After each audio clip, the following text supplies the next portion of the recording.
Good afternoon, ladies and gentlemen. Welcome to the Resero Network.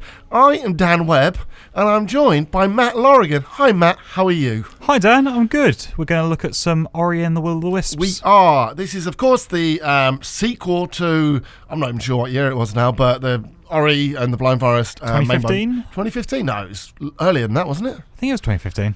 Was it an Xbox One? No, it must have been. It was a 360 game that was ported to Xbox One. Well, it never came out for 360 in the end. Did it not? No. It was meant to, and then it got announced for Xbox One, and then the 360 version never came. Oh, well, I remember it completely differently. But yeah, this is obviously Moon Studios. Look, straight into a chase sequence. And this is the first one early on in the game, right? First 15 minutes? First chase sequence right at the beginning of the game. You haven't even gotten your first ability yet. And they're back from the original game, those sort of like rock hard chase sequences. But as you'll see, I was able to do this one first time, and first boss battle as well, which I guess sort of leads us into one of the biggest changes. You're trying to run away, Ori and the Will of the Wisps. Yeah, I thought I was still going to run. Which is to the combat. The combat's probably the biggest change to the game over the sequel, and it sees it take a much more intuitive and complex system over the sort of the weird spirit orbs from the first game, the spirit flames. Yeah, we're about to see in the next 15 minutes a lot of new abilities, new weapons, and I kind of know because I edited the footage, but you get abilities thick and fast really quickly in this game, right? Yeah, a lot quicker than the first game, at least for this first few hours that I played through. And some really cool ones as well, but it means that you're flying around a lot earlier in the game. You really get a sense for how quickly you can move through the environments and how well they're built for your platforming abilities. So like the wall jump, and sort of swinging off the poles, which is new for this game as well. You can just see that there. That in a bit. Oh yeah, but also you've got the horizontal and the vertical poles, right? They're yes, different. Yeah. But yeah, I absolutely adored the original. So much so that back in the end of last year when we did our top 20 games of the decade, I was pushing for this and nobody really kind of argued against it, which goes to show how much of a good game the original was. And we've been waiting for this for what seems like forever. Look, Matt, new ability. New ability, there's the moss that you can climb on, which opens up a lot more sort of platforming opportunities, especially later in the game. You get a grapple ability, or at least later in my playthrough, that grabs onto the moss as well, so a lot more possibilities there for platforming. Yeah, so you played for 2 or 3 hours, was it? Yeah, about 2 or 3 hours, the first act essentially. So you played straight from the beginning? Yes, yeah. So I guess you can see then, as the game goes on, how kind of it evolves in terms of your abilities, and in terms of like leveling up and stuff like that, because it must happen pretty thick and fast. Yeah, it does, and it's changed how you do it now as well from the first game, which I think is for the better. So the first game, you'd either find sort of XP orbs or you'd get XP from defeating enemies, and then you could use that to upgrade an ability tree. So you went through, ability 1, ability 2, and you'd spend points and pick one of 3 paths, whereas the way it is now, it's much more about finding the ability. So it has a spirit shard system, it's called, which is a lovely thing where you find unique items around the world which give you different abilities. So one, which we might see in this footage, is one of them allowed me to stick to walls rather than slide down, and it's completely my choice if I want that equipped or not. If it's not a problem, then I didn't need it. I could equip something else, but I found it very useful, so I kept it equipped. And it focuses on exploration in terms of how you level up, which is I think is an improvement on the first game. Yeah, and this is a combat shrine, right? Yes, combat shrine. So what do you get from this? So you just smash a load of shit, but what's the point of it? I'd need to get to the end of this to remember. So it unlocks something, I'm guessing. I think it was a spirit shard that you get at the end here. So you've got an option not to do these shrines if you want to. A lot of them are in optional areas of the game. Why would you not do them? I guess if you're can't be not bothered. or if you're not into the combat so much, or if you struggle with it, if you've gotten to one that's particularly difficult, you can sort of move on if you want to. It's a benefit though, right? Yeah, so defeating the 3 waves of enemies that you come across here, so you can see how the combat's improved here. I've already got multiple options for taking on enemies. You've got the and this is still early on, isn't it, as well? So yeah, this is still early bow on. and arrow in a bit as well, which we'll talk about obviously when you get to that. But so you've got the sort of the sword ability there, which has input directional things, and you've got you saw me throw a spear, which was like a big, almost like a nuke that could deal big damage. Yeah, and you just was it an upgrade slot that you just unlocked? Then Yeah, as well? so that was an extra slot to slot my shards into. So yeah, it's all. I'd say definitely with Will of the Wisps, one of the biggest things that I found was that it made a lot more stuff optional. And it made the harder bits of the game optional. So the regular platforming from A to B was it was a bit gentler than the first game, but the hardest points that I came across were always little things that you could see that you could get to if you just tried a bit harder. Yeah, and it was so... It was the way the game does the checkpoints now, so the save system. Oh yeah, I was about to say, like when we were talking about the upgrades, the changes in the upgrade system, you died, but as everyone can remember, in the last game you had to drop your own checkpoints, right? Yeah. And then you only had a certain amount, so you couldn't just keep dropping them.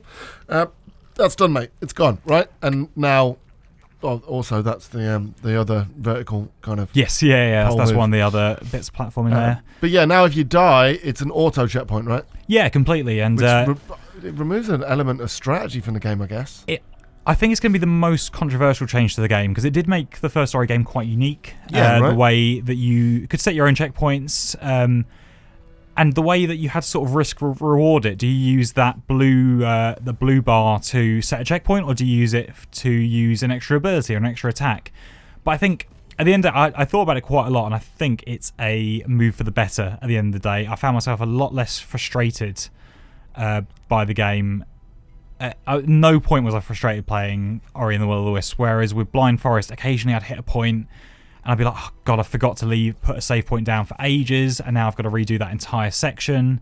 I think that takes it away. You can see a new ability here as well. So this is the Spirit Arc, which is basically a bow and arrow, which can be used for combat or for puzzle solving. You didn't even know that was there, mate. You lucked that one No. out. I knew what I was doing. That's a You were like, oh classic. shit, I missed it. Oh, look what's down here then. Like, bloody hell. Classic elevator puzzle, that one. But it offers up a lot of nice puzzle options, and I tell you what, it flows really nicely as well. The feeling of sort of jumping into the air, firing an arrow, getting to the platform you need before it stops is really, really nice. How is the lock-on? Does it lock on to the nearest kind of thing? Yeah, or do you have to be specific? As long as you're sort of pointing the general direction, it locks onto what you need it to. So it's not too complex. No. Otherwise that could make it, I guess, unnecessarily convoluted. Yeah, it's not like you have to aim it perfectly, which otherwise that section there I wouldn't have done first time if I'd had to get that aim perfectly. Moving swiftly on, straight into a boss fight, which you do first time, Matt, for the purposes of the video. Yeah, definitely first time. Like Didn't have any trouble with this. This is probably where I got most stuck actually on the game, which shows that while the combat changes are a lot better than the original game, in my opinion, I still struggled a little bit. There's no real way to block attacks. So this was jumping and dodging. Yeah, so in this case, I really had to learn the pattern of the boss. I couldn't sort of respond on the fly. Oh, but you see that? But look, do you see that little lantern up there as well? Yes. That's to jump over him as he's charging, right? Yeah. And you've got all those sort of options available to you. I think I may have missed that looking at this now. Yeah. But it's not obvious because when he's close to you, you can't see it there. But like when he's further away, you can see it like there. But once you get the pattern down on this, it was a fun boss fight. Not annoying. No, it wasn't. It was the most frustrating bit of my 2 or 3 hours, and it wasn't even that frustrating, which I think it shows how much the developers have put into taking away those big difficulty spikes that existed in Ori and the Blind Forest. I liked that though. I liked that Ori, on the face of it, was this gorgeous, charming game that was absolutely incredible. It was beautiful. The art style was absolutely incredible, like fantastic. You look at it, it's like, oh wow, it's like a painting. But then when you pick up the controller, it's like, holy shit, this is actually a really challenging game as well. And that's what I liked about it. And I hope that it hasn't lost that element. No, because what I'd say is it is still a challenging game. It's just more consistently challenging across the board. It's you won't be no spikes. Yeah, you won't be flying through as often, and then suddenly hit a point where you're like, my God, what's happened here? Why can't I get past this bit when I've been fine for like half an hour? But you say that, right? And we literally upstairs, we were talking about the second chase sequence after this, which we didn't capture. Yes. And you said you died a lot on that at certain points. So is that the difficulty spike there?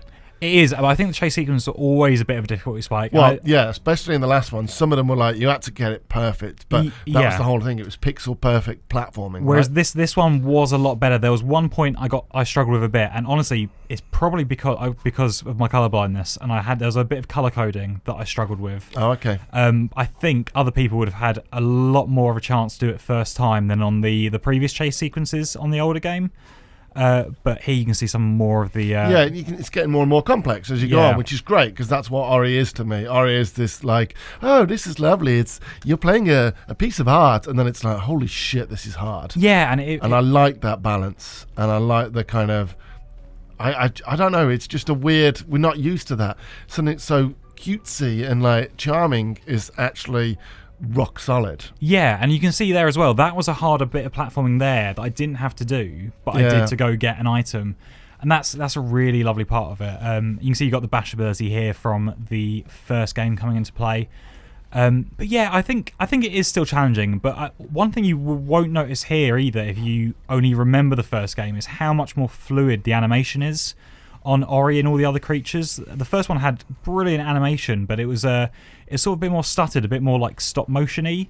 Oh, I can't remember. No, exactly. But like, it was only when I went back to Blind Forest that I realised how beautiful Will of the Wisps looks and how fluid the motion is on it. It's a really wonderful looking game, and it feels fantastic to play. It's that pin perfect platforming that always makes you feel like if you die and if you miss that, you've made the mistake. Yeah, that's the beauty of it. Yeah, right? It's the fact that like it's like Dark Souls. If you lose to a boss, you're like, oh, well, sometimes it can be the camera and whatever. But for the most part, it's like, oh shit, I got too greedy. I got the timing wrong and that, and that's what Ori is, right? It's a platformer that if you die, you've screwed up. Yeah, you jumped too early. You've kind of lost the bottle, you've missed a grab or something like that. It gives you all the tools you need to succeed, and the rest of it is up to you.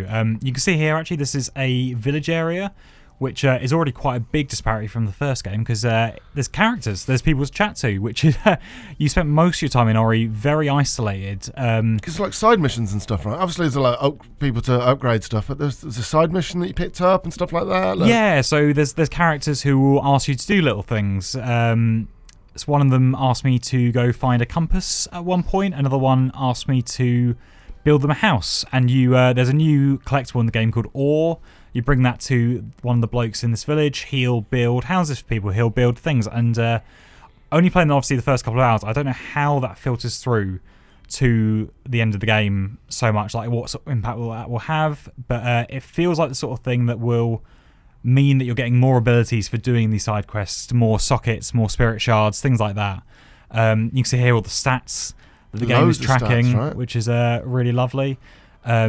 And I mean, if you pause at some point, you'll see how many times I died there, which is a fair few, I think. Just once, mate. Just once. Yeah, don't go back. Don't go back. Don't look. I'm incredible at this game. But you can see it's getting more and more complex as we move on as well. There's a lot more going on. You've got more abilities, and that's I love that aspect of it. That it's a nice gentle walk in the park, literally to start with, and then as you go on, you've got more and more like different mechanics come together. You got the bow and arrow, you've got the dash ability, you've got the double jump, and then everything comes in to these amazing chase sequences and these just amazing bits of platforming. And I've always been a big fan of like how they've got the balance right, and in terms of delivering the content, it's like the pacing is almost perfect. The last one was, so I'm hoping that more of the same in this. But like looking at this and going through all the footage that you brought back from the event, like the pacing just looks spot on again. That you never get bored too long because they're always changing. I guess the makeup of the level. What's the game that you like? The platformer. Hollow Knight. Celeste. Oh, Celeste. Celeste does that perfectly, right? Yeah, it's like here's a mechanic, and you've played it for an hour or so. Before you get bored of it, we're going to introduce a new mechanic, and then blend them together, and then new mechanics, and then change mechanics. I think Ori does that perfectly. Oh yeah, and like this one in particular, the way all the abilities you get linked together. So each ability you get isn't just something new to do, it links in with your previous ability. So the double jump goes into the dash, which goes into the wall jump, which ends up going into the grapple you get later in the game. And you can see here, this is the sort of the first dungeon of the game that we get. And that's pretty much the end as well, Matt, right? We don't want to give too much away. No, it's out March 11th, so not too long to go. It's on Games Pass. Yeah, but you enjoyed it, right? Oh, God. I'm so looking forward to playing the full game. Brilliant. Thanks for watching, folks. Don't forget to like, comment, and subscribe, and we'll see you next time. Cheers, folks. Bye. Bye.